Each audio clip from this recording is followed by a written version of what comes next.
This video is brought to you by America First Insight. Help support the growing conservative movement by becoming a member today. And if you want to support this channel, you can also use the code REAL when becoming a member. Thank you and enjoy the video.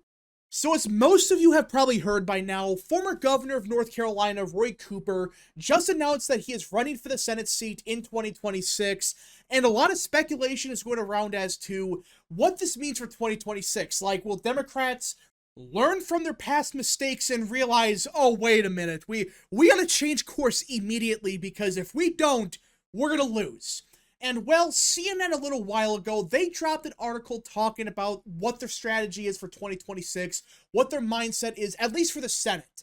And we're going to look into what they're actually saying and thinking, because you would think after 2024, where they got crushed everywhere, they would learn their lesson somewhat. So let's get into it.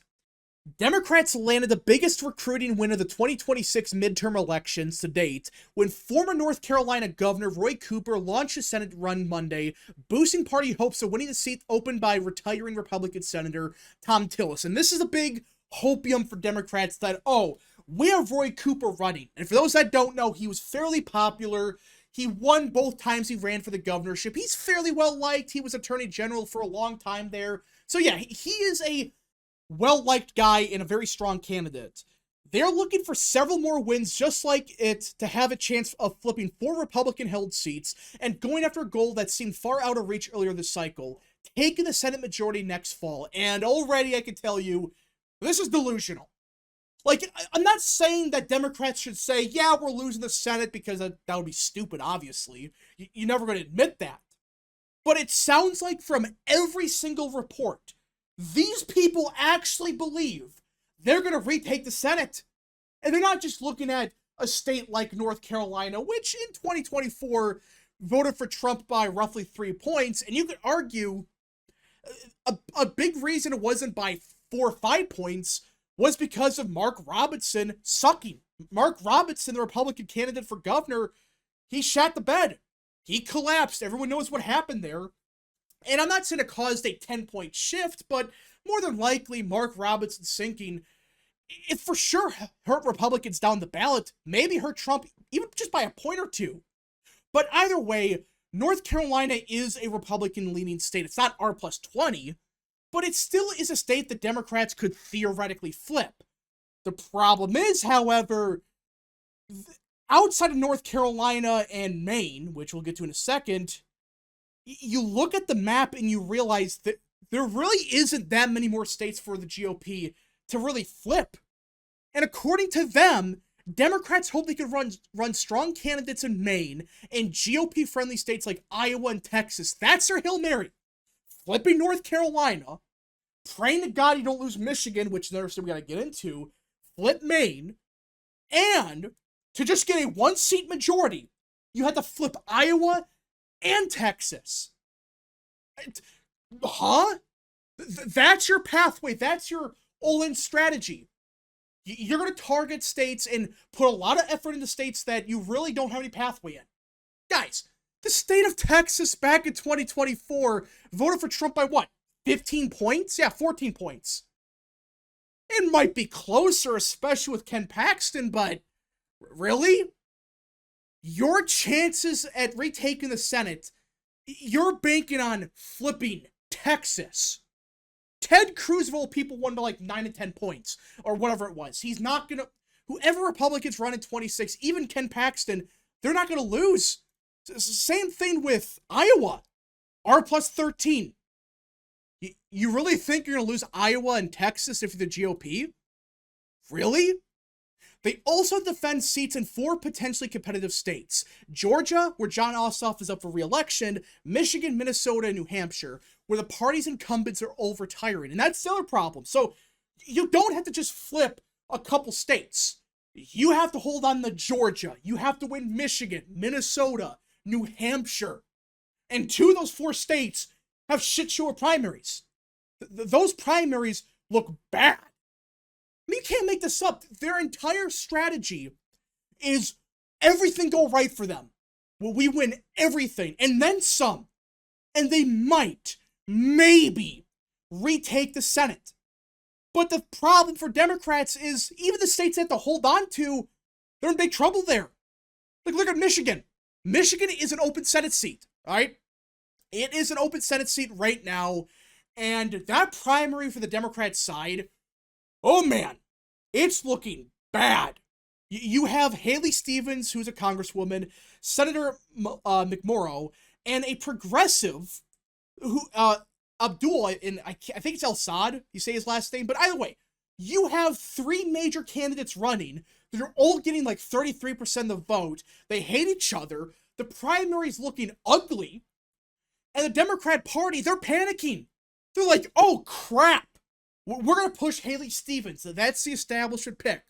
But then you're pissing off the progressive base by picking Stevens. So that primary is looking bad. And a reminder, Trump won Michigan in 2024. He won the state by roughly 1.5%. Yeah. So the Democrats, they're not having this problem in a D+20 state. This is Michigan. This is a toss-up state every year, but in 24, Trump did damn good here. Republicans, meanwhile, they're running it back with Mike Rogers. And for those that don't remember, he barely lost in 2024. He barely lost by like 0.2%. And you could argue the only reason he did lose was because of third parties. He barely lost that race. If it wasn't for third parties, he would have won. Barely, but he would have been in the Senate right now. And the party is already behind Mike Rogers. And President Trump supporting him. The entire GOP is saying, yep, we are 100% backing Mike Rogers here. No one else is running. So already, ignore the fact that you have to flip Iowa and Texas, you might lose Michigan. You see the problem here? Already, their pathway to a Senate majority is slim. But yet at the same time, these people actually believe that Trump is so unpopular that as of now, they're going to retake the Senate by 15 seats. They're going to win every single Senate seat. They're going to win Texas. They're going to win Iowa, Florida, Ohio. That's another state. They're trying to flip Ohio now. These people are delusional. And you keep looking at the rest of the article, they're actually making a big push for Texas. They are making a significant push for the state of Texas. 5 years ago, this would have made sense. Like, okay, Trump won Texas by like 6 points in 2020. Yeah, it was a bad environment, but maybe Democrats, if they run somebody good, they can win the state. Are you going to really tell me with a straight face they can win Texas now? I mean, look at this. This is R plus 14. This is an R plus 14 state now. 2020 was a fluke. It was a very bizarre election. I mean, for crying out loud, Trump nearly won Houston. He nearly won Fort Bend. He swept the Rio Grande Valley, ran it up in El Paso even. He flipped Williamson. He took back Tarrant. I mean, guys, Trump killed Harrison, Texas. But you're going to tell me with a straight face that they're going to put a lot of money into the state. It's insane. Listen, like, okay, it's one thing to run somebody, but they learned nothing. They really believe if they run Ken Paxton, the Republican Attorney General, if he runs, well, he is running, and wins a primary, these idiots really believe that means it's an automatic flip. They're going to spend $50 million, if not $100 million on the race, and they're going to lose. So already, Texas, you're in trouble, and you're not going to win Texas whatsoever. Michigan, you might be screwed in. So already, two of the states you need to win, Texas is kind of just gone. I don't know why Democrats think they're going to win. And Iowa, same deal. I don't get Iowa. Why Iowa? Yeah, right here.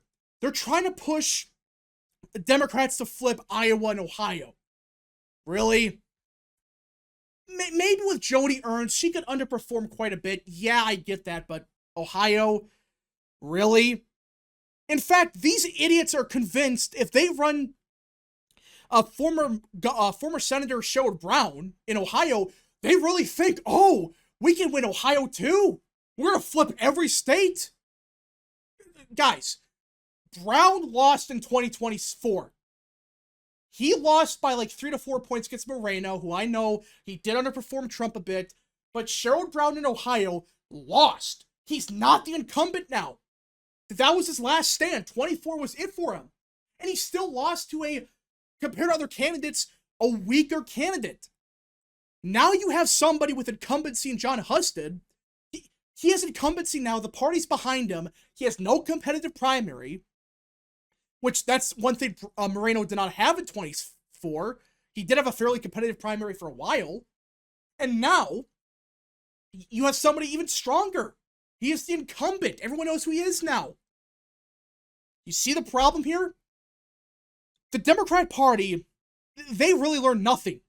Like, okay, they're correct in saying we could maybe flip North Carolina. Sure, that's true. We might be able to flip Maine. Okay, that might be pushing it. I know Maine's a Democrat state, but Susan Collins, if she runs, are you going to really run Janet Mills against her? A fairly unpopular governor? Against Susan Collins, who I know they say, oh, she's at negative 30 every year and she wins by 20. That's Susan Collins. She wins no matter what. But you see the issue here? They have to win. Just to get 50-50 in the Senate. North Carolina, they have to flip Maine also, and they have to flip either Iowa, Ohio, or Texas. Do you really think they're going to flip any of those states? And that's just to get to 50-50. We're not talking about them getting 51. For them to just get 50-50 in the Senate, they got to flip those two states. And hold on to Michigan, hold on to Minnesota, which Minnesota's going Democrat more than likely, hold on to New Hampshire, hold on to all these other states that are having competitive primaries. And flip a state like Ohio or Iowa, or both. This is insane that this party has learned nothing. They have learned absolutely nothing from 24. I mean, just defend the states you got and target North Carolina and Maine and set yourselves up for 28. You have a much better chance to take back the Senate by 2028 with like Wisconsin or whatever. Don't do this crap of, oh, we're going to spend all this money on Texas. Unless you want to lose, which, hey, go ahead. I support this fully. You know what?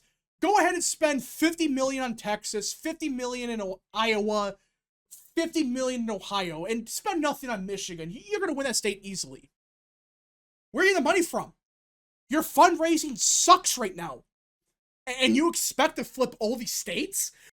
And we're not even factoring in the party's unpopular. They have like a 25% approval rating. Nobody likes them. They're getting killed in voter registration.